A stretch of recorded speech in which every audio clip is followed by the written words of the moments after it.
وہ کسی کا محتاج نہیں ہے، وہ جو چاہے وہ فیصلہ فرما دے۔ اس معنی کے اعتبار سے، اس کی قدرت کے پہلو کے اعتبار سے اس میں کچھ غلط نہیں ہے۔ لیکن بڑی دیر پہلے ہی اس پہ وہ کچھ لوگوں نے اس کا اس لفظ کے اوپر جب یہ ترجمہ پڑھا تو ان کے ذہن میں ایک کنفیوزنگیں پیدا ہوئیں، اور ان کنفیوزنگ کو دور کرنے کے لیے اپنی حد تک، اللہ بہتر جانتا ہے وہ دور ہوتی ہے اور یا کیا مسئلہ ہوتا ہے، تو ان ایک دو پروگراموں میں ذالک لمن خشی ربہ کے اوپر میں گفتگو کروں گا کہ میرے جو ذہن میں ہے، جو اللہ سبحانہ و تعالیٰ نے میرے سامنے ظاہر کیا ہے، کہ وہ اس کے ذریعے سے میں اس کنفیوزنگ کو دور کروں۔ اب میں اپنے اس طرف آتا ہوں کہ وہ کنفیوزنگ کیا ہے اور یہ مجھے کیوں اس کی ضرورت پیش آئی ہے، اور یہ میں کیوں کہنا چاہ رہا ہوں۔ سونا اچھا ترجمہ لکھا ہوا ہے، اور کیا ضرورت ہے اس کا معنی خوف، ڈر، کیا فرق ہے اس سے؟ بالکل صحیح ہے، اور حقیقی معنی کے اعتبار سے اس کے اندر کچھ غلط بھی نہیں ہے۔ مسئلہ یہ ہے کہ یہ اس کا خوف اور ڈر اتنا مشہور ترجمہ ہو گیا ہے کہ ہماری جو سوئی ہے نا وہ اس کے اوپر اٹک کے رہ جاتی ہے۔ حالانکہ یہ لفظ خشیہ جو ہے اس کا معنی ڈر بھی ہو تو وہ ڈر کی صورتیں اور اس کے معنی مختلف ہوتے ہیں نہیں ہے۔ مثلا جب انسانوں کے لیے اور جنات کے لیے اس کا معنی ڈر اور خوف کیا جائے گا تو اس کا معنی بالکل مختلف ہوگا، لیکن جب یہی خشیہ کا لفظ ملائکہ کے لیے استعمال ہوگا تو اس کا معنی بالکل وہاں پر مختلف ہوگا، اور یہی لفظ جو خشیہ کا ہے جب یہ انبیاء کرام کے لیے آئے گا تو اس کا معنی بالکل عام انسانوں اور جنوں سے ہٹ کے ہوگا، اور یہی معنی جب مومنین کے لیے آئے گا تو اس کا معنی بالکل اور مختلف ہوگا۔ یعنی چلو خوف کا معنی میں اس کے حقیقی معنی کے اعتبار سے بات کر رہا ہوں کہ خوف کا معنی ہی کر لیں، ڈر کا معنی ہی کر لیں، لیکن جب اس کا معنی ملائکہ کے لیے، انبیاء کرام کے لیے، مومنین کے لیے، خصوصاً خلفاء کے لیے جب آئے گا تو اس کا معنی وہ نہیں ہوگا جو منکرین نے، انسانوں میں سے جو منکرین ہیں ان کے لیے جو اس کا معنی ہوگا، یا جنات میں سے جو منکرین ہیں ان کے لیے وہ معنی ہوگا، وہ ملائکہ، انبیاء اور صالحین کے لیے وہ معنی نہیں بنے گا۔ اس سے ایک اور قدم آگے بڑھیں، یہی خشیہ کا لفظ جب قرآن کریم میں آتا ہے تو ہم دیکھتے ہیں کہ یہ خشیہ بے جانوں کے بے جان چیزوں کے لیے بھی استعمال ہوتا ہے۔ اب یہ ہے کہ جب اس کا ترجمہ کریں گے خشیہ کا معنی ڈر اور خوف، تو بعض جگہ پر تو وہ سوٹ بھی نہیں کرے گا کہ صرف اس کا ڈر اور خوف ہی معنی کیا جائے، نہیں، وہ وہاں اس کانٹیکسٹ کے اندر وہ فٹ بھی نہیں بیٹھے گا۔ ملائکہ اور بے جان، چلو انبیاء اولیاء تو انسانوں میں آ گئے، مگر بے جان چیزوں کے لیے کہ یہ ٹیبل ہے جس پر میں بیٹھا ہوں، اس کو بھی اللہ کا خوف ہے، تو اب اس کو اللہ کا کیا خوف ہے، اس کے لیے بھی جب خشیہ کا لفظ آئے گا تو اس کا کیا معنی ہے، اور قرآن میں آیا ہے، یعنی یہ نہیں کہ اگر آ جائے، نہیں، آیا ہے، بے جانوں کے لیے آیا ہے وہ لفظ۔ وہ آگے جا کر میں وہ آیات جو ہیں ان کی تلاوت کروں گا، ابھی تو صرف بگننگ میں اس کی میں فاؤنڈیشن کی طرف اشارے کر رہا ہوں، اور مجھے یہ خود خوف ہو رہا ہے یہ بات کہتے ہوئے کہ آج تو یہ میں ساری باتیں کر رہا ہوں اس پروگرام کے اندر، لیکن جب میں وہ آیات پڑھوں گا جن کے اندر خشیہ خشیہ خشیہ آتا ہے، وہ تو 2-3 پروگراموں کے بعد جا کر بات آئے گی۔ تو اگر کسی نے اس کا اتنا ہی حصہ سن لیا تو اس کے بعد وہ اگلے پروگرام اس نے نہ دیکھے یا نہ سنے، اور جیسا کہ آپ کو معلوم ہے کہ میں ناظرہ خانوں کے لیے ہی پروگرام کر رہا ہوں، تو ان کو تو میرے اوپر ترس آنے لگے گا کہ فلاں نے اس کا معنی ڈرنا لکھا ہے، فلاں نے ملائکہ کے ہر جگہ پہ ڈرنا خوف لکھا ہے۔ یہ میں نہیں کہہ رہا کہ وہ غلط ہے، اس کا جب اطلاق ان کے اوپر ہوتا ہے تو اس کے معنی مختلف ہوتے ہیں۔ وہ جو جنوں میں سے سرکش جنات ہیں جو ان کے لیے مانا ہے وہ نہیں ہوگا، وہ ان کے لیے ملائکہ اور بے جان چیزوں کے لیے، انبیاء کے لیے، مومنین کے لیے، اولیاء کے لیے۔ اس لیے ہر جگہ اس کا معنی ڈر اور خوف کر کے یا کہہ کے یا سمجھ کے اس کا اطلاق عام جب کریں گے تو وہ ایک کنفیوزنگ سی پیدا ہوگی، کئی سوالات ذہن میں اٹھیں گے۔ اب ایک بندہ تو ہے جس نے عقیدت اور محبت سے پڑھنا ہے، یعنی فرسٹ لیول، بہت ہی نیچے عوامی لیول کا۔ اب تو وہ عوام کی لیول کی بھی بات نہیں میں کرتا، کیوں؟ اس وقت جو دنیا جہاں تک علمی دنیا میں پہنچ چکی ہے، یعنی سورسز جو عام ہو چکے ہیں، وہ ہر بندہ، کسی کو اس وقت ان پڑھ کہنا یا یہ کہنا کہ اس کو پتہ نہیں، وہ میرے زمانے کی باتیں ہیں۔ جب میرا زمانہ تھا، یعنی وہ بچپن کا، جوانی کا، اس میں بڑی اکثریت لوگوں کی تھی جو ترجمہ بھی سادہ نہیں پڑھ سکتے تھے، سوچتے بھی نہیں تھے، اور محبت اور عقیدت اور مستی میں زبان سے کوئی لفظ نکالنا بے ادبی اور کفر جانتے تھے۔ اب تو لوگوں کے جب کے پاس یہ حالات ہو گئے ہیں، وہ فوراً سوال اٹھاتے ہیں۔ تو میرا کہنے کا، عرض کرنے کا مقصد یہ ہے کہ وہ سوال اٹھیں گے جب وہ خشیہ کا لفظ آیا ہے، اٹھیں گے نہیں، اٹھاتے ہیں۔ میرے ساتھ یہ ہوتا ہے، اس لیے تو میں یہ پروگرام کر رہا ہوں۔ یوں سمجھیں کہ یہ میری ایک مجبوری ہے جس کی وجہ سے یہ خشیہ کے اوپر یہ لفظ جو ہے، میں اس کے اوپر یہ پروگرام کر رہا ہوں۔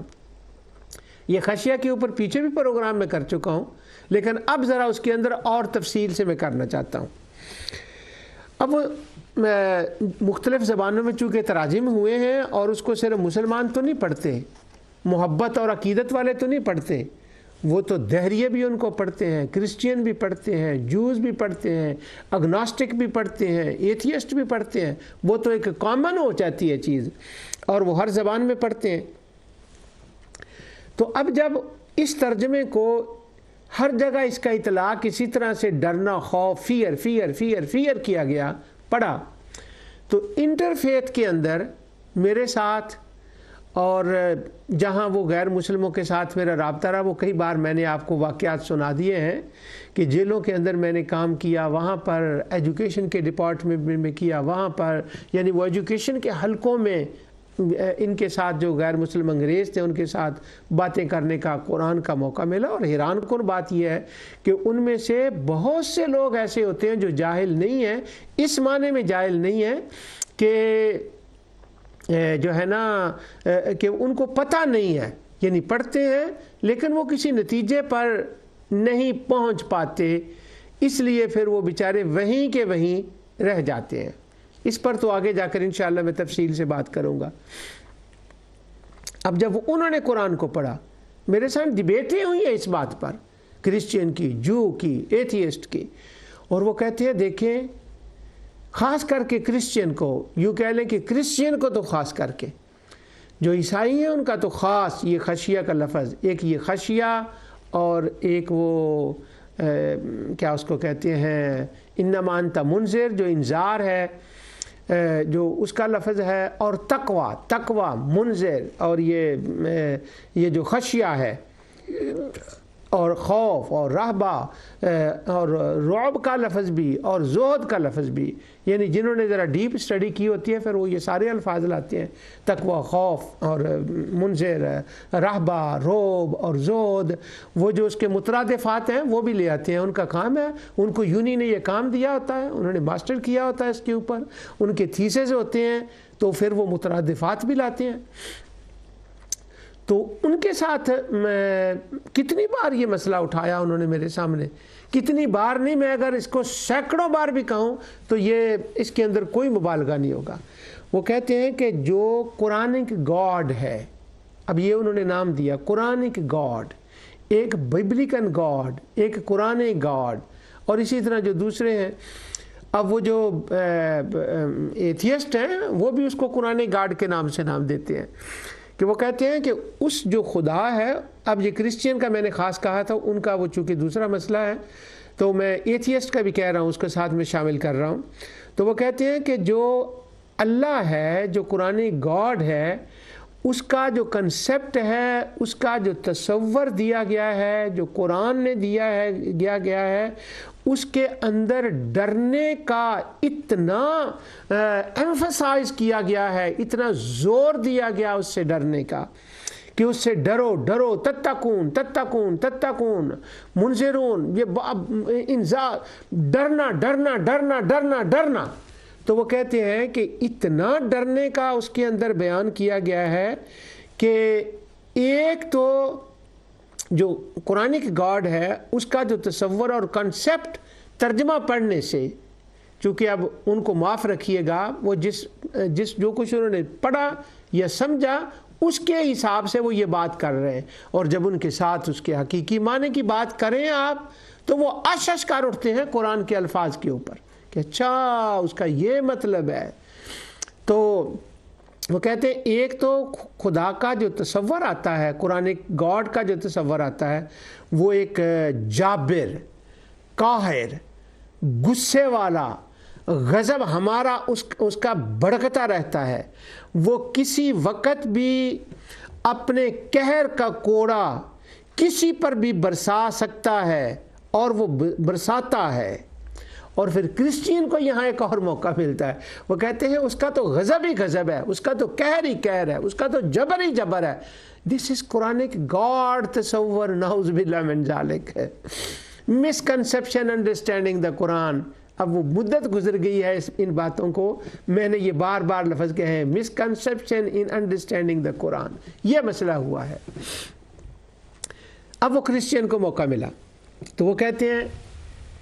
کہ اب ہمارا دیکھیں کہ ہماری جو گاسپل ہے اس کے اندر گاڈ کا تصور کیا ہے۔ گاسپل کا ذرا میں نے سمیٹ کے لفظ کہا ہے، اوور آل کہیں تو وہ کہیں گے بائبل کے اندر، مگر پتر بائبل کے اندر اور باتیں ہیں، اس لیے جب ان سے وہ بات ہوتی ہے تو پھر تو وہ باتیں بھی سامنے آتی ہیں، لیکن اس وقت میں صرف گاسپل سکیڑ کے کہہ رہا ہوں اس بات کو۔ تو وہ کہتے ہیں جو گاڈ ہے اس کا جو ہمارے ہاں تصور ہے اور جو ہم گاڈ کا تصور دیتے ہیں، وہ لفظ ببلی کا نہیں بولتے ہیں، وہ کہتے ہیں جو گاڈ کا ہم تصور کرتے ہیں تو وہ کیا تصور ہے گاڈ کا؟ تو وہ پاکستان کا اور اپنے علاقے کا تو مجھے یاد نہیں، اور عرب کنٹری کا بھی مجھے اس کے بارے میں تصور نہیں، جب جانے کا وہاں موقع ملتا ہے تو یہ میں اس کو نوٹ نہیں کر سکا، وہاں پر مجھے اس کا پتہ نہیں ہے۔ اب مجھے یہ پروگرام کرتے ہوئے بیٹھے بیٹھے یاد آ رہا ہے کہ جب ہم عرب ملکوں میں جاتے ہیں، جن عرب ممالک کے اندر چرچز ہیں، وہاں پر یہ بات نوٹ کرنی چاہیے تھی، یہ نیٹ پر دیکھنا چاہیے تھا مجھے پروگرام کرنے سے پہلے، وہ میں نے دیکھا نہیں ہے کہ کیا ہے۔ ہمارے ہاں امریکہ میں، انگلینڈ میں، نیوزی لینڈ، آسٹریلیا، یہاں جہاں انگلش بولی جاتی ہے، ہمارے ہاں چرچز کے باہر لکھا ہوتا ہے، وہ ایک بائبل کی ایک آیت ہے، وہ لکھا ہوتا ہے God is love, God is لو، اور بس وہ محبت ہی ہے، وہ تو ہے ہی محبت۔ اب وہ اس کا کمپیریزن کرتے ہیں، اب تو انٹرفیتھنگ میٹنگ میں بیٹھے ہوئے ہوں، یہاں جوز ہو، یہاں کرسچین ہو، یہاں ایتھیسٹ ہو، یہاں فری ریلیجن ہو، یہاں ہیومینیٹیرین ہو، تو وہاں کا جو ماحول، جو بات ہوتی ہے، اگر وہ ذہن میں ہو تو یہ جو میں باتیں کر رہا ہوں، یہ باتیں کرنے بندے کی مجبوری بن جاتی ہے، جو اس فیلڈ سے اس سے گزرا ہوا ہو، اور جو اس سے گزرا ہوا ہو نہ ہو تو وہ تو یہ کہے گا ذالک لمن خشی ربہ، یہ نعمتیں ان کے لیے ہیں جو رب سے ڈرے۔ تم رب سے ڈرانے کی باتیں کرو، یہ کیا تم لے کر بیٹھ گئے ہو؟ بس میں نے بگیننگ میں کہا تھا نا، سمجھیں کہ یہ میری مجبوری ہے۔ اب وہ انٹرفیتھ وہ کرسچن کہتے ہیں وہ لو ہے، وہ رحم ہے، تو وہ گاڈ ہم اس کا تصور پیش کرتے ہیں۔ تو یہ خشیہ اور تقوی اور خوف اور رعبہ اور زہد، اس کا جب وہ کنکلوژن کرتے ہیں تو چونکہ انہوں نے اس کو ڈیفرینشیٹ نہیں کیا ہوتا کہ جب وہ یہی لفظ خشیہ جب پتھروں کے لیے آئے تو وہاں اس کا کیا مطلب ہوگا، خوف کا کیا مطلب ہوگا، ملائکہ کے لیے آئے تو کیا ہوگا، اور جب وہ سرکش انسانوں، سرکش جنات کے لیے آئے تو کیا مطلب ہوگا، وہاں پر اس کا کیا مطلب ہوگا، خواہ وہ خوف ہو یا رہبہ ہو یا وہ خشیہ ہو تو کیا مطلب ہوگا۔ لیکن اس وقت چونکہ وہ الفاظ نہیں ہے میرے سامنے، ہم خشیہ کے اوپر بات کر رہے ہیں، تو کیا معنی ہوگا، اس لیے انہوں نے یہ کنسیپٹ جو ہے نا وہ یہ پیش کر دیا، نعوذ باللہ من ذالک۔ اور پھر اس کو اتنا عام کر دیا اس بات کو کہ مغرب کے اندر جو پرائمری سکول کے بچے ہیں ان کے سامنے ان کے مائنڈ میں بھی بعض جگہ یہ باتیں بٹھا دی گئی. میں آگے جا کر آپ کو واقعہ سناؤں گا وہ کہ ایک میں لیکچر دینے کے لیے گیا ایک پرائمری سکول کے اندر, اور وہاں میں پوری وہ بات بتاؤں گا کہ وہ اس ایسی جگہ پر واقع ہے جہاں ہم دیکھ سکتے ہیں جس کو ہم کہتے ہیں پیور وائٹ ایریا, اس کے اندر پیور وائٹ ایریا. تو وہاں پر بھی ایک بچے نے مجھ پر یہ سوال کر دیا, خشیہ والا, خوف والا,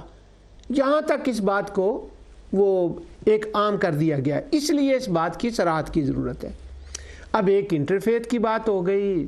سوسائٹی کی بات ہو گئی, اس لیے یہ خشیہ کی مجبوری ہے. اور دوسرے ایک اور بات سنیں,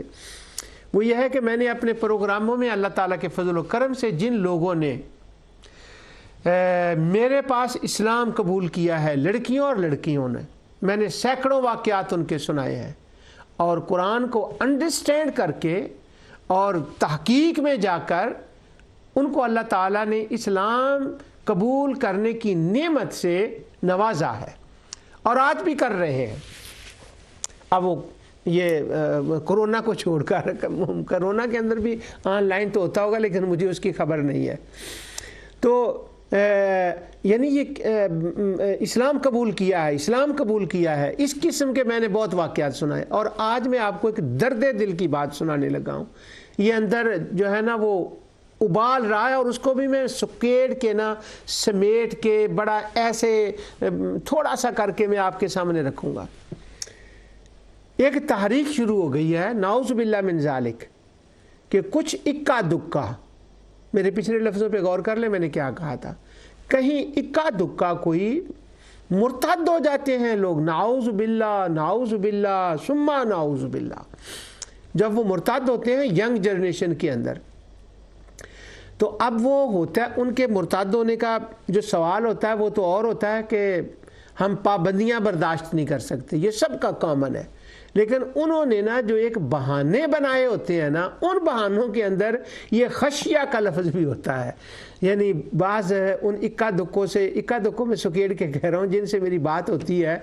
الحمدللہ ان میں سے کتنے بچے بچیاں واپس آئے ہیں اس کے اوپر, جب ان کو مسکنسیپشن ان انڈرسٹینڈنگ دا قرآن ہوئی ہے. تو اللہ تعالیٰ کی رحمت سے جب وہ دوسرے مقامات سے ملا کر ان کو قرآن کی بتایا ہے تو خدا نے ان کو ریورٹ کیا ہے, اپنی جگہ پہ میرا رب ان کو لایا ہے. انہوں نے بھی اس بات کو بہانہ بنایا ہوتا ہے کہ یہ دیکھیں نا, ایک تھی وہ بچی تھی, اب تو کافی بالکل واپس تو نہیں, انشاءاللہ شاید چند دنوں میں وہ آ جائے. تو وہ کہتی ہے جب سے میں نے نعوذ باللہ اسلام سے دور گئی ہوں نا تو میرا ڈپریشن ختم ہو گیا ہے. تیرا ڈپریشن کیا تھا؟ اب وہ اس کے بہانے, بات تو اور تھی, اس کے پرسنل ریزن تھے کہ میں اسلام سے تاکہ میرا فریڈم ہو, ماں باپ پوچھے نا, ایسی باتیں تھیں. لیکن اس نے بہانہ خشیہ کو اور خوف اور تقوی اور انذار کے جو الفاظ ہیں ان کو بنایا ہوا. یعنی اتنا اس کو بھی برین واش کر دیا تھا ان لوگوں نے جن کے پاس جا کر وہ بیٹھی تھی, وہ جو برین واشر ہوتے ہیں کہ قرآن گاڈ تو ایسا ہے, تم اس کو مان. اب اس کو ذرا اور مل گیا. تو کہتی ہے ڈپریشن سے میں نکل آئی ہوں. کیوں؟ کہ جب میں قرآن پڑھتی ہوں تو قرآن ہمیشہ مجھے خوف میں رکھتا ہے, فیئر میں رکھتا ہے, ڈر میں رکھتا ہے, اور یہ کرتا ہے اور وہ کرتا ہے, نعوذ باللہ. اب اسی آیت کو اگر ہم دیکھ لیں جس کے اندر میں اس کی بات کا جواب دے رہا ہوں, یہاں تو بات یہ کی گئی ہے جزاہم عند ربہم جنات عدن تجری من تحتها الانہار خالدین فیہا ابدا. وہ جنت کے اندر یہ نعمتیں اور جنت کا کنسیپٹ, اور پھر گارنٹی دی گئی ہے کہ وہاں سے وہ ایک بار ویزا مل گیا تو اس کی کینسلیشن نہیں ہے, اس کی پکا وہیں رہنا ہے, گارنٹی ہے. اور وہ اس سے راضی ہے, اللہ ان سے راضی ہے. اور اللہ ان سے کیوں راضی ہے؟ کیونکہ انہوں نے ذالک لمن خشی ربہ, اس کی ربوبیت کو پہچان لیا, جان لیا ہے, اور اس کے حقوق کو پورا کیا ہے۔ تو یہ ڈپریشن میں ڈالنے والی آیتیں نہیں ہیں، یہ ڈپریشن سے نکالنے والی آیتیں ہیں۔ اب وہ سائیکالوجسٹ ان کے وہ کہتی ہیں ہم نے سائیکالوجسٹ سے بات کی کہ ہم نے تو یہ پڑھا تھا، ہمارے ذہن میں تو یہ آ گیا۔ اب سائیکالوجسٹ سارے ایک ہی قسم کے نہیں ہوتے، میری بھی زندگی گزری ہے سائیکالوجسٹوں سے بات کرتے ہوئے اور پڑھتے ہوئے۔ جب سائیکالوجسٹوں کے سامنے یہ پوری آیت رکھی جائے تو وہ کہتے ہیں یہ ڈپریشن دیتی نہیں ہے، یہ آیت یہ ڈپریشن نکالتی ہے۔ اور کیسے نکالتی ہے اس کا اشارہ میں نے ہلکا سا کر دیا ہے، اس پر تفصیلی بات انشاءاللہ اگلے پروگراموں میں آئے گی۔ لیکن اب یہ ہے کہ وہ اگلے پروگرام ملتا ہے موقع یا نہیں، یا کسی کو یہ خیال آنے لگے کہ اس کو یہ بات کرنے کی کیا ضرورت ہے،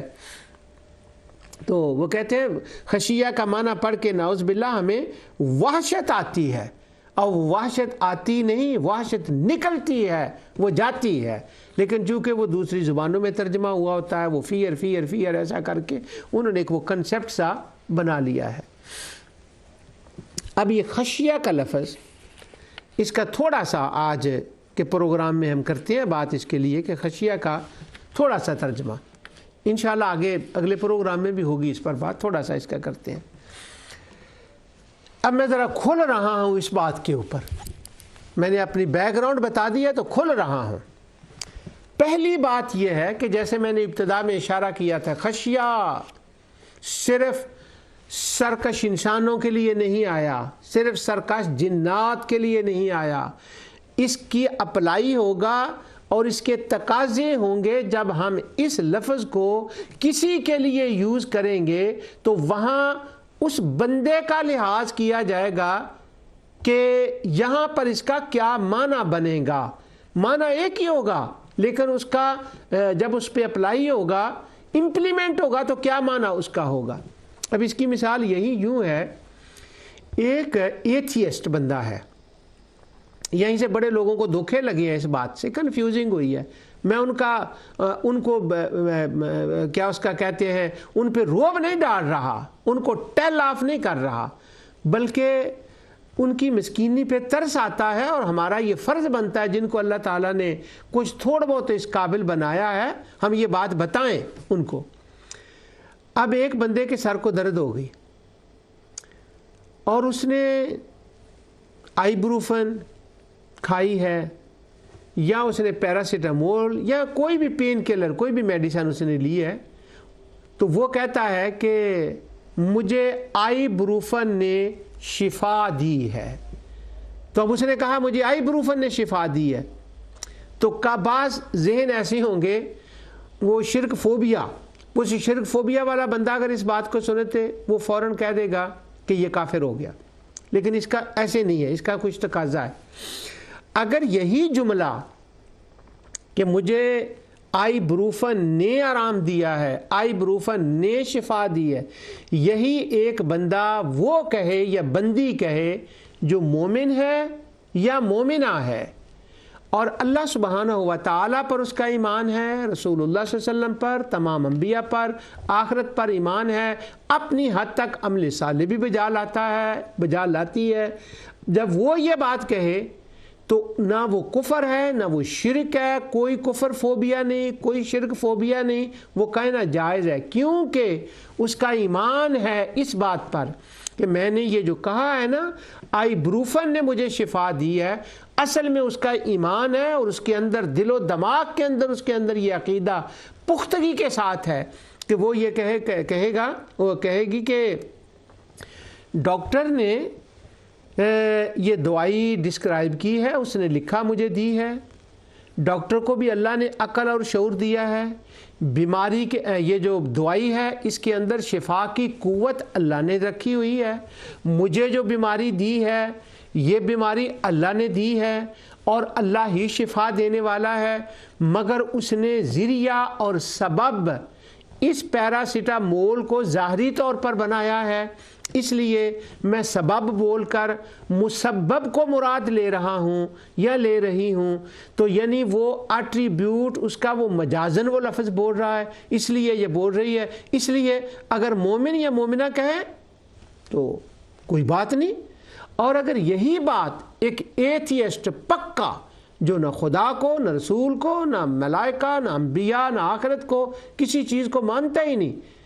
پکا ایتھیسٹ ہو، جب وہ یہ بات کہے تو اس وقت ہم کہیں گے کہ یہ اس کا لفظ کفریہ ہے۔ کیوں؟ اس نے سارا کچھ ایٹریبیوٹ حقیقی اس کی طرف، آئبروفن کی طرف کر دیا ہے۔ اس لیے وہ تقاضا کرتا ہے، سوچنا یہ چاہیے کہ بولنے والا ایتھیسٹ ہے یا کلمہ پڑھنے والا مسلمان ہے۔ اس پر میں نے جب توحید پر کام کیا تھا نا، پروگرام کیے تھے، توحید اصلی اور توحید وہمی کا فرق، میں نے اس وقت عبارتیں پڑھ کے اور قرآن کی آیات پڑھ کے، مفسرین محدثین کے حوالے پڑھ کے اللہ تعالیٰ کی مہربانی سے لائنیں لگا دی تھی۔ اس وقت وہ ایک بات یاد آ گئی، وہ مثال ہے یہاں پر کہ خشیہ کا لفظ جب اس کا استعمال، اس کا اطلاق ملائکہ کے لیے ہوگا تو کیا معنی ہوگا، انبیاء کے لیے ہوگا تو کیا معنی ہوگا، سرکشوں کے لیے ہوگا تو کیا معنی ہوگا۔ اور یہ ساری چیزیں اہل علم نے ڈسکس کی ہوئی ہیں اور قرآن کریم کے اندر ان کا پورا بیان ہے۔ اب یہاں پر میں ایک معنی اس کا بتاتا ہوں آپ کو۔ خشیہ کا معنی یہ میرے سامنے سارے حوالے میں پڑھ کے تو کتنے بتاؤں آپ کو، کہاں تک کیا بتاؤں، بس اس کا ایک میں دیتا ہوں، کیونکہ آج کل تو ایک میں لفظ بول لوں تو وہ نیٹ میں ڈال دیں تو باقی سارا خود آ جاتا ہے۔ یہ لسان العرب ہے،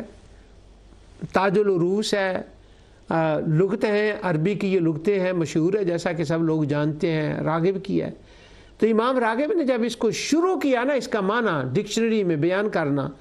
تو کیا بات ہے، انہوں نے کہا الخشیۃ، خشیہ کا معنی کیا ہوتا ہے؟ تو وہ کہتے ہیں خوفن، اس کا معنی خوف ہوتا ہے۔ آگے کہتے ہیں یشوبہ تعظیم، یہ ایسا خوف نہیں ہے جس سے بندہ ڈپریشن کا شکار ہوتا ہے، ایسے کرنے لگتا ہے، ایسا تصور نعوذ باللہ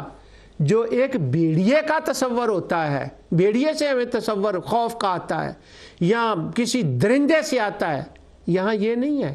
وہ کہتے ہیں خشیون جو ایک خوف ہے، اس کا ایک معنی تصور وہ بھی ہوتا ہے کہ جو کسی کی تعظیم اور اس کی عظمت جب دل کے اوپر چھا جاتی ہے،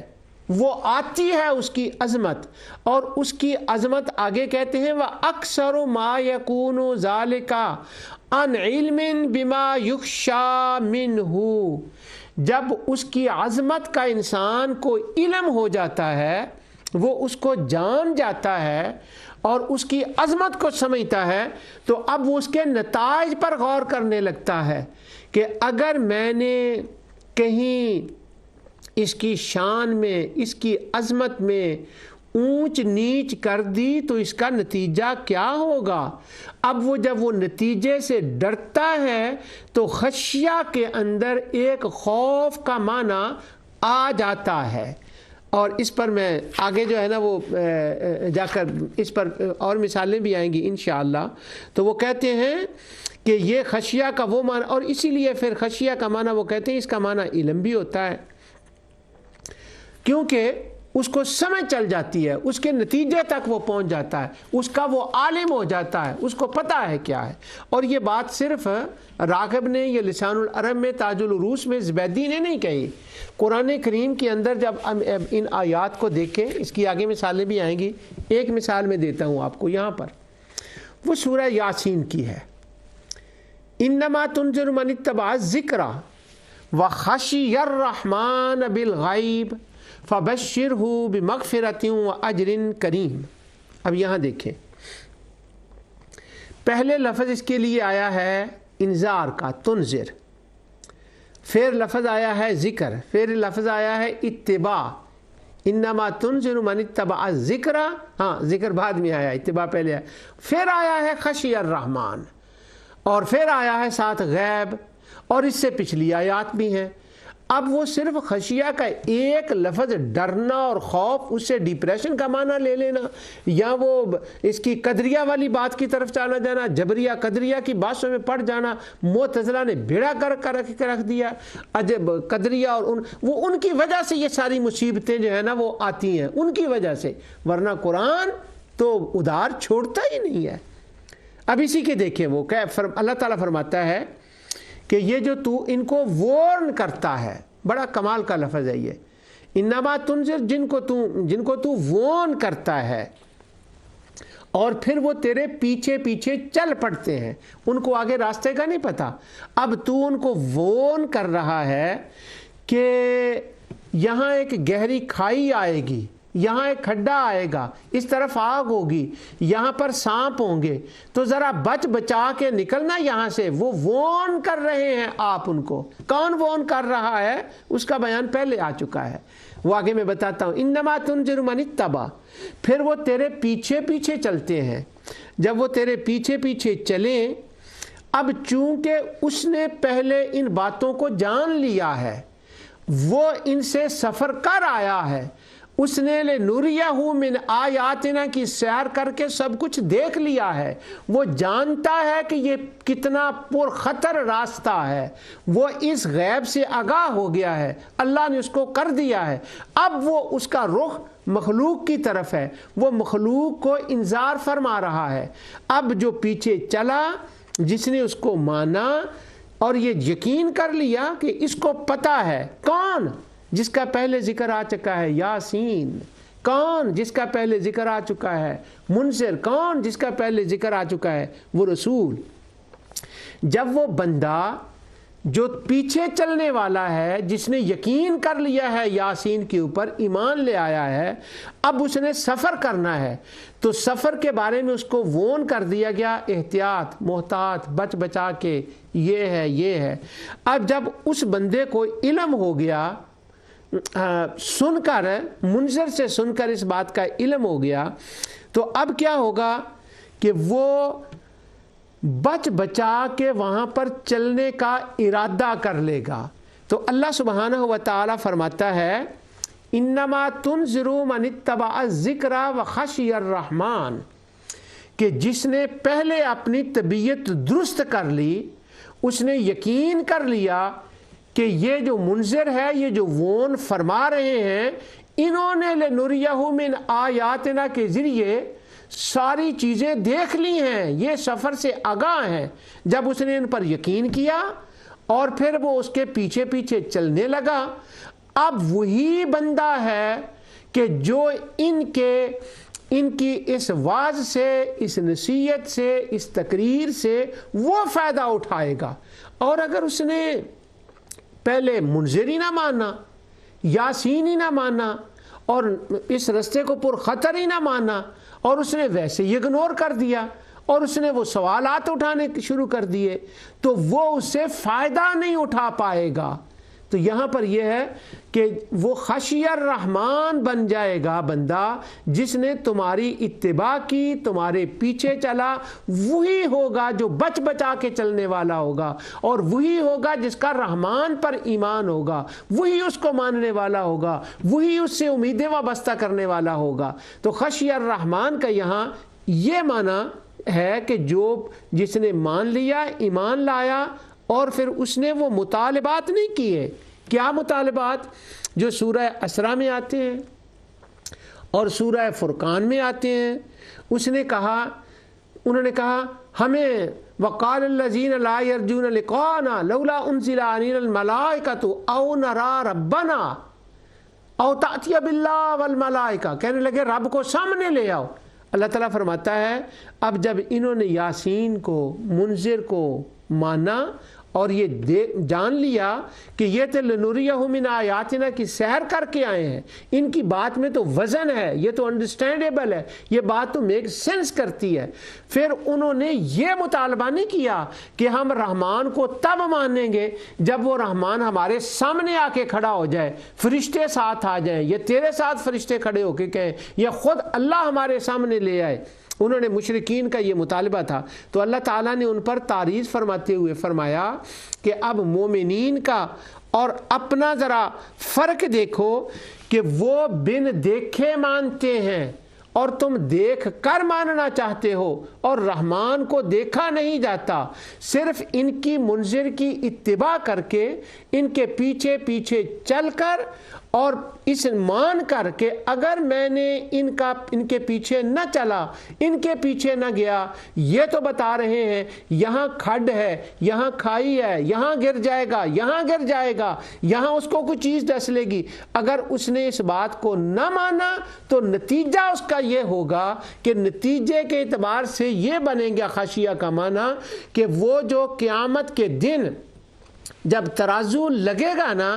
تو پھر نتیجہ کیا ہوگا کہ وہاں پہ پر وہ بندہ ہار جائے گا، اور وہ اس کو قیامت کے دن کا جو خوف ہوگا، اس معنی میں خشیہ کا معنی ہے اس خوف، اس کا خوف، نتیجے کا خوف۔ اب یہ معنی نہیں ہے کہ اللہ سبحانہ ہوا تعالیٰ نعوذ باللہ من ذالک اس کا موڈ بدل دے تو وہ کچھ کا کچھ کر جائے، یا ہمیشہ خوف میں ہی رہیں کہ پتہ نہیں وہ کیا کر دے۔ یہ تو اللہ تعالیٰ نے فرمایا وَمَا رَبُّكَ بِظَلَّامٍ لِّلْعَبِيدِ وَلَا يَظْلِمُ رَبُّكَ أَحَدًا، یہ نہیں ہے اس کے ہاں، یہ ان کے باطل خداؤں کے بارے میں ان کا تصور تھا۔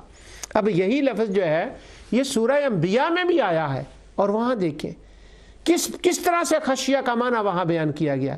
وَنَضَعُ الْمَوَازِينَ الْقِسْطَ لِيَوْمِ الْقِيَامَةِ، قیامت کے دن ترازو رکھا جائے گا، اور اس ترازو کی پھر کیفیت بیان کی گئی، صحیح وہ ترازو وزن کرے گا۔ جب وہ وزن کرے گا، اللہ تعالیٰ نے فرمایا پہلی قوموں کو بھی میں نے وَلَقَدْ آتَيْنَا مُوسَىٰ وَهَارُونَ الْفُرْقَانَ وَضِيَاءً وَذِكْرًا لِّلْمُتَّقِينَ، ان کو بھی میں نے کتاب دی تھی، روشنی دی تھی، اور تاکہ وہ متقین، تاکہ وہ اپنے آپ کو بچا لیں اس دن کے اس خوف سے کہ جب وہ ترازو رکھی جائے گی تو کیا ہوگا، وہاں تو 2 اور 2 کا فیصلہ ہوگا عدل کے اعتبار سے، فضل کی بات تو بعد میں آئے گی، پہلے تو یہ ترازو رکھا جائے گا۔ اور آگے اللہ تعالیٰ نے متقین کے بعد فرمایا الذین، جو متقین ہوتے ہیں بچانے والے، محتاط، ان کے بارے میں فرمایا وہ کون ہے؟ الذین یخشون ربہم بالغیب، ذکر المتقین الذین یخشون ربہم بالغیب، وہ ان کو خوف کس بات کا ہے؟ وَهُم مِّنَ السَّاعَةِ مُشْفِقُونَ، وہ جو قیامت کے دن ترازو رکھی جائے گی نا، وہ اس بات سے ڈرتے ہیں کہ اگر ہم نے احتیاط نہ کی، یہاں بچا کے نہ چلے، وہ جو کرنے والا کام ہے وہ نہ کیا، اس منظر پر ایمان نہ لائے، اس کے پیچھے نہ چلے، عمل صالح نہ کیا، تو جب وہ قیامت آئے گی، جب ترازو رکھا جائے گا، پھر کیا ہوگا؟ یخشون ربہم، وہاں اللہ سبحانہ و تعالی عدل کے ساتھ جب فیصلہ فرمائے گا تو وہ ترازو جو ہے وہ تو اونچ نیچ ہو جائے گا، وہ جو بدیوں والا ترازو ہے وہ تو نیچے چلا جائے گا، اور جو ایمان اور عمل صالح والا ترازو ہے وہ تو کم ہو جائے گا، تو نتیجہ کیا ہوگا؟ وہاں سزا بولی جائے گی۔ اس بات کا وہ دھیان کرتے ہیں، اور جب وہ اس بات کا دھیان کرتے ہیں رحمان کے لیے تو کیا ہوتا ہے کہ رحمان پر کا دھیان کرنے کے لیے جب وہ اس بات کا دھیان کرتے ہیں تو اللہ تعالیٰ فرماتا ہے انما تنذر من اتبع الذکر وخشی الرحمن بالغیب فبشرہ، پھر میں ان کو مبارکباد دے دیتا ہوں، کیوں؟ انہوں نے دھیان کیا۔ اب یہاں ڈپریشن کہاں سے آ رہا ہے؟ یہاں ڈرنا، خوف وہ درندوں والا کہاں سے آ رہا ہے؟ یہ تو بات ہی کچھ اور ہے۔ کہاں سے وہ ایتھیسٹ اٹھاتے ہیں، اور یہی تو مسکنسیپشن ان انڈرسٹینڈنگ دا قرآن ہے۔ اسی ٹاپک کو تو میں ڈسکس کر رہا ہوں۔ اللہ تعالیٰ فرماتا ہے انما تنذر من اتبع الذکر وخشی الرحمن بالغیب فبشرہ، مبارک دے دو ان کو بمغفرہ۔ جب انہوں نے یہ احتیاط کی ہے نا، تو اب میں رحیم ہوں، رحمان اور رحیم ہوں۔ رحمان کا وہ کر دیا میں نے، اس پر بسم اللہ الرحمن الرحیم کی تفصیل گزر چکا ہے۔ تو اللہ تعالیٰ فرماتا ہے مغفرہ، مغفرہ کا یہاں معنی یہ ہے کہ اگر کہیں کمی کوتاہی ہو گئی تو میرا فضل بھی ہے، میں رحیم بھی ہوں، میں رحمان بھی ہوں۔ اگر کمی کوتاہی ہوگی مگر محتاط رہا، منذر کے پیچھے چلا، غیب پر ایمان لایا، کیونکہ ان کی بات نے میک سینس کیا تھا کہ کیا انہوں نے غیب میں کہا تھا قیامت آئے گی، جیسے سورہ انبیاء کی میں نے آیت کو پڑھا، اور یہ یاسین کے اندر بھی یہاں یہ بات ہے اس آیت کے بعد یہ جو میں پڑھ رہا ہوں فبشروا بمغفرۃ واجر کریم انا نحن نحیی الموتى ونکتب ما قدموا، پھر قیامت کی بات ہے یہاں پر بھی، یعنی وہ جو خوف ہے وہ اس ترازو کا، اس دن کا، حساب کتاب کا، جیسے ہم کورٹ میں جاتے ہیں ہمیں پتہ ہوتا ہے کہ کیا کیا ہے، ایویڈنس وہاں پر آئیں گے تو کیا ہوگا۔ اب وہ مجسٹریٹ سے بندہ نہیں ڈر رہا، بلکہ وہ جنیاں کیتیاں نے نا انہاں تو ڈردا پیا، مگر چونکہ وہ سسٹم رب نے سیٹ اپ کیا ہے اس لیے اس کی مجازن نسبت اللہ تعالیٰ کی طرف کرنی جائز ہے کہ یہ سسٹم لات منات عزا صاف نائلہ کا نہیں ہے کہ ترازو صحیح تولتا ہے، یہ رب کا سسٹم ہے۔ تو اللہ تعالیٰ فرماتا ہے جنت میں جنت دوں گا، نہریں دوں گا، کیوں؟ انہوں نے رب کی ربوبیت کو جان لیا تھا، وہ رب کی ربوبیت پر ایمان لائے تھے اور وہ محتاط ہو گئے تھے اور وہ منظر کے پیچھے چلے تھے۔ اس لیے اللہ سبحانہ و تعالیٰ فرماتا ہے مبارک ہے ان کو، اجر کریم کی، اجر کریم کی مبارک ہے۔ کیا بات ہے، یہاں پر کیسے میں آگے بڑھوں؟ اور اجر کریم یہ ہماری مسکنسیپشن انڈرسٹینڈنگ دا قرآن میں سے ایک بات یہ بھی ہے کہ ہم ہر بات کو پورے کے پورے طور پر قیامت کے اوپر چھوڑ دیتے ہیں۔ تو یہ ایک سوچنے والی بات ہے، آگے جا کر انشاءاللہ اللہ تعالیٰ نے موقع دیا تو لفظ دنیا یعنی جس کو ہم دنیا کہتے ہیں وہ قرآن میں جب لفظ آئے تو اس پر غور کریں کہ وہ یہ نہیں ہے، اللہ دنیا یہاں بھی دیتا ہے وہاں بھی دیتا ہے۔ اب یہ جو مبارک بات ملی ہے نا اہل خشیہ کو کہ جنہوں نے منذر سے سن کر ایمان لائے، ان کو علم آ گیا، وہ محتاط ہو گئے، انہوں نے بچ بچاؤ اپنا کر لیا، ان کے لیے کہا گیا ہے اجر کریم۔ وہاں کا اجر کریم جو ہے وہ تو وہاں کا اجر کریم ہوگا۔ دنیا کے اندر اللہ سبحانہ و تعالیٰ نے اجر کریم یہ بھی رکھا ہے کہ جو مومن ہوتا ہے اس کو جو وہ رزق عطا فرماتا ہے، دوسری جگہ رزق کریم بھی آتا ہے قرآن کریم میں، کتنی آیات ہیں، اللہ سبحانہ و تعالیٰ اس کو باوقار اور حلال اور طیب رزق عطا فرماتا ہے۔ حلال اور طیب، حلال کا کیا معنی ہوتا ہے؟ ایک تو فقہی معنی میں ہوتا ہے اور اس کا آگے جا کر انشاءاللہ بیان آئے گا، اور طیب ایک تو فقہی معنی میں ہے پھر اس کا بیان آئے گا۔ تو اللہ تعالیٰ نے یہ جو طیب فرمایا ہے نا اصل میں یہ رزق کریم ہے، یہ اجر کریم ہے جو دنیا کے اعتبار سے یہاں دنیا میں بھی اللہ عطا فرماتا ہے اور آخرت میں بھی اللہ سبحانہ و تعالیٰ عطا فرمائے گا۔ اب امام راغب نے اس کا ایک معنی عجیب لکھا ہے، اور وہ عجیب بنتا نہیں ہے، یعنی ہمارے اعتبار سے ہم جو پڑھنے والے ہیں ناظرہ ان کی میں بات کر رہا ہوں۔ امام راغب نے کہا ہے الخشیو کا غنی یابس النبت، وہ کہتے ہیں کہ وہ جو زمین ہے نا جو خشک ہو جائے اور اس سے کچھ اگے نا، اس کو بھی عرب خشیہ کہتے تھے۔ کیا بات ہے، اس کو بھی خشیہ کہتے تھے۔ کیوں خشیہ کہتے تھے اس کو؟ اس کا معنی یہ ہے کہ ایک زمین ہے اس کو پانی دیا جاتا ہے،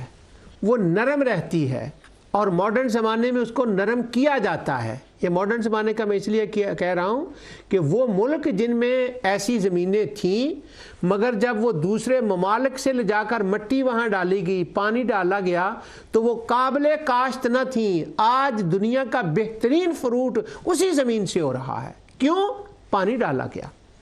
جب پانی ڈالا گیا تو وہ بن گئی۔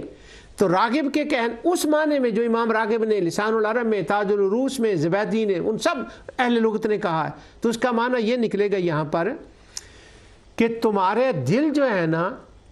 اب یہ دیکھو کھیتی ہے، اس کو پانی دیتے رہو، فصل اگتی رہے گی، ورنہ کیا ہوگا؟ اس کا نتیجہ یہ ہوگا کہ وہ زمین ایسے خشک ہو جائے گی کہ اس سے کچھ اگنے کے قابل نہیں رہے گا۔ وہ زمین خشک ہو جائے گی، ایسے ہو جائے گی، وہ زمین سخت ہو جائے گی، پتھر بن جائے گی، اس سے کچھ اگے گا نہیں، یہ معنی ہے اس کا۔ تو اگر اس کو قابل کاشت بنائیں، کس سے؟ وہ جو منذر نے فرمایا ہے، وہ جو یاسین نے فرمایا ہے، وہ جس کا ذکر کے اندر ہے، سبحان اللہ، اگر تم وہ پانی دو گے تو وہ خشک زمین بھی قابل کاشت بن جائے گی۔ اگر تم نے پانی نہ دیا تو تمہاری زمین اگر ٹھیک بھی ہوئی تو وہ خشک زمین نتیجے کے اعتبار سے بن جائے گی۔ یہ بڑا اہم جملہ راغب نے کہا. راغب کا وہ پہلا حوالہ میں نے لکھا ہے, وہی بار بار میں امام راغب کا نام لے دیتا ہوں, سب نے یہ لکھا ہے تو ہو جائے گی. کیوں؟ عرب جو تھے, اب میں عربی لینگویج کو بھی بات نہیں کرنے لگا, لیکن ایک مثال دینے لگا ہوں کہ وہ جو بات نتیجے کے طور پر ہوتی ہے نا, اس کا بھی وہ اس معنی میں معنی کرتے ہیں. اب ویسے تو یہ لگتا نہیں ہے کہ خشیہ کا معنی ڈرنا اور خشیہ کا معنی خشک زمین, اس کا کیا تعلق ہے. نہیں, اس کا نتیجے کے معنی میں وہ اس کا معنی بن جاتا ہے. حضرت سیدنا موسیٰ علیہ السلام خضر کے ساتھ جا رہے ہیں اور وہ کشتی توڑ دی. تو جب وہ کشتی توڑی تو بعد میں جا کر انہوں نے بیان کیا, وہ کہتے ہیں کہ یہ کشتی مسکینوں کی تھی. تو یہاں ایک جو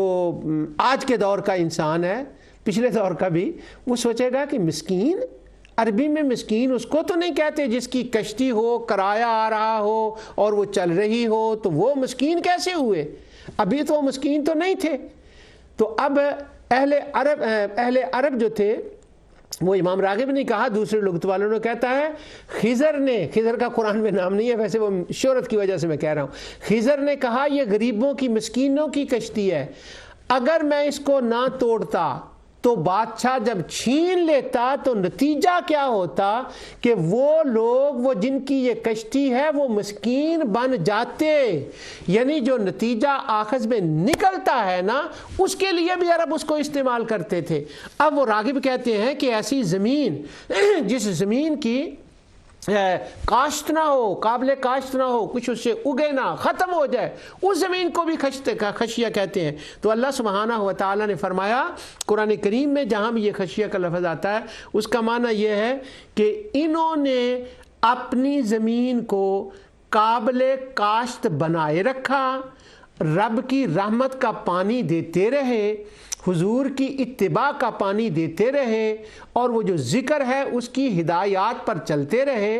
ان کے دل و دماغ کی زمین خشک نہیں ہوئی, انہوں نے جب اس کو پانی دیا تو وہ ترا تازہ ہو گئی, اس سے ایمان جنم لیا اس سے, اور عمل صالح کے پھول اگنے لگے. تو یہ قابل کاشت انہوں نے اپنے دل و دماغ کی زمین کو بنا لیا تھا. تو اب کیا معنی ہوا؟ ذالک لمن خشی ربا, کہ انہوں نے اپنے رب کی ربوبیت کو جان لیا تھا, اس لیے اللہ سبحانہ و تعالیٰ نے ان کو یہ سارے انعامات عطا فرما دیے. انشاءاللہ اسی پر آگے بات رہے گی. جو کچھ میں نے کہا اللہ تعالیٰ اسے قبول فرمائے. وما علیہ الا البلاغ.